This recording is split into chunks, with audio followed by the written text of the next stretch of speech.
And while we're on topic, exactly about the war, so Girkin, who is a convicted criminal, a convicted terrorist who is responsible for downing MH17, what was it, Boeing or whatever, a plane basically, Malaysia Airlines flight back in 2014. He is sentenced to life in prison by the court in Hague.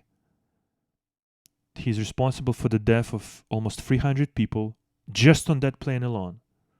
He himself claims that he is responsible basically for pulling the trigger of the war in Ukraine, because it was him and his like mercenary and like sort of diversions groups and kind of pieces of shit like that who started the separatist movement and actually like brought separatists from Russia to Ukraine, to the Donbass region, and supplied them with ammunition. He admitted to all of that. It's not news. Strelkov Girkin, right? He now is jailed because he criticized Kremlin too much. And after Prigozhin's mutiny, now Putin and all of his surrounding is really, really shitting their pants. Because they quickly realized that they're quite defenseless in terms of like sitting in Moscow. Because as it turned out, it's not even that hard to get to Moscow. Is as long as you have like 10 to 20,000 people, you can go through you can go through 300 kilometers or thereabout through Russia with all this military equipment and all those personnel. And if you actually want, you can probably get to Moscow and capture Putin, capture Shoigu, capture the fucking parliament and all of that stuff. And people, regular people, along the way will cheer those mercenaries who are doing that, not president, whatever. So now they're trying to actually clean the fucking house, as it were. I mean Putin and his mafia. They're trying to clean the house because now they're really afraid of it. However, so basically what I'm saying is this guy who was and is absolutely supporter of the war. He just doesn't want the war to go as it goes. He wants it to be more efficient. He wants to kill even more Ukrainians and so on and so forth, right? So now even he, who have been like, vocal critic of Kremlin for the past year, I think at least, maybe a little bit less, but something like that. He is now also jailed, and he is ex-KGB, ex-FSB, KGB is the same shit. He's an ex-KGB officer, basically, and even he is not exempt from the wrath of Putler and his mafia shit.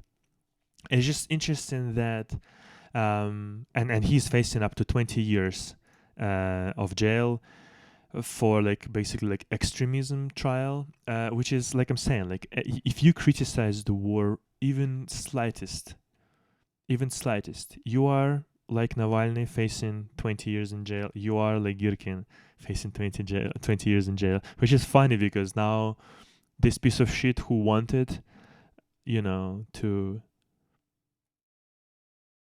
who didn't really understand what Russia is apparently, or maybe he thought like he had some kind of a fucking backing from FSB or whatever the fuck.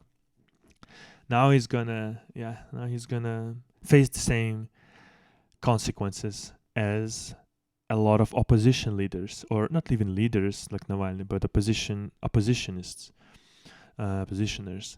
Which is just the irony of it is it's brilliant. It's amazing. I just don't understand why Navalny wants to down that hill, because Navalny from the jail said that Strelkov was detained illegally as long as he's remained as long as he remains in custody on this ridiculous and obviously politically motivated charge, he's a political prisoner.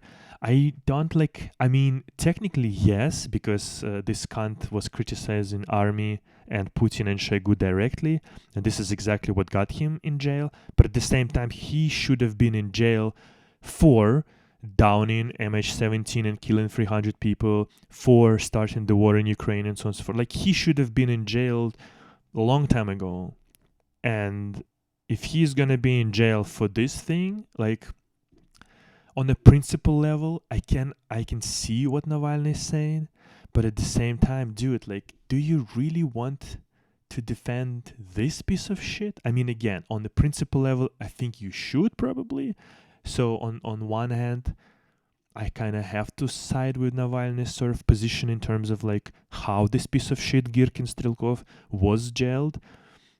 Like, yes, there is a legitimate argument that Navalny is making, and at the same time, like, I'm sorry, like, I cannot sympathize with an actual murderer, with an actual war criminal, with an actual terrorist. I really cannot sympathize and empathize with this piece of shit who should have been in jail already for a long time. So yeah, on principle, Navalny probably is right. Not probably, on principle, he is right, but just from the perspective of just being a human, just understanding all, like, I'm not in the slightest sad that this piece of shit is in jail one way or another now. If this is what got him to jail, criticizing Putin, great, because, like I'm saying, there's a bigger irony here. Because this piece of shit, was thinking that he's building some kind of a mighty strong Russia that is gonna be fucking over neighbors and subjugating people left and right and destroying everything instead of creating things, right? Like, and now he is, you know, what's the saying? Now he's, oh my god, the saying is escaping me. What's the word? Oh my god. Sowing the oh my god, sowing the rough, whatever the fucking saying is, basically. You get what you deserved, right? Like, what goes around comes around. There's a better saying. Oh my god, it's escaping me. Whatever. Anyway, let's go from this piece of shit to something else.